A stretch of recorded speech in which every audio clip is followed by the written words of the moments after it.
What I want to talk about now is one of the, if not the most important way of reducing negativity in our lives and also of enabling happiness in our lives.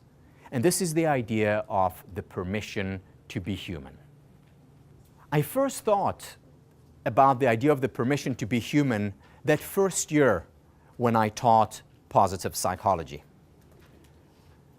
My wife and I were resident tutors in one of the undergraduate dorms, Leverett House, and I remember going for lunch one day and being a shy introvert, I found a nice corner in the large dining hall. But of course, those of you who are introverts know one of the things that we're really happy about as introverts is if someone comes and sits next to us, because it saves the embarrassment of being alone. So I was very happy when I saw a student, Matt, coming over to my table and saying, "Tal, can I join you for lunch?" I said, "Sure."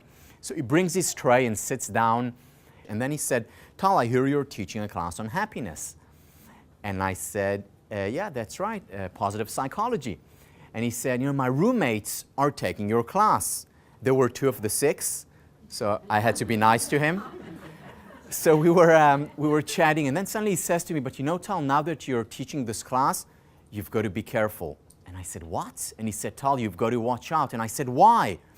And he said, "Because if I see you unhappy, I'll tell them." And I actually used that the next day in class when I was facing my students, all 6 of them.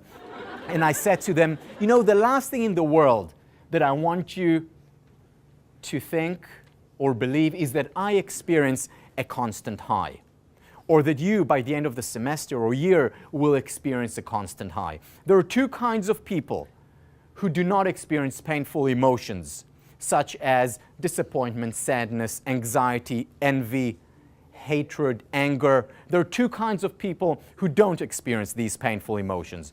The first kind are the psychopaths. The second kind are dead, exactly. So if you experience painful emotions, it's actually a good sign. It means that you're not a psychopath and you're alive. Good place to start. We can build on that. We can work with that. The problem, though, is that in our culture today, we immediately think, "Oh, there must be something wrong with me because I'm experiencing anger," or "There must be something wrong with me when I envy my best friend."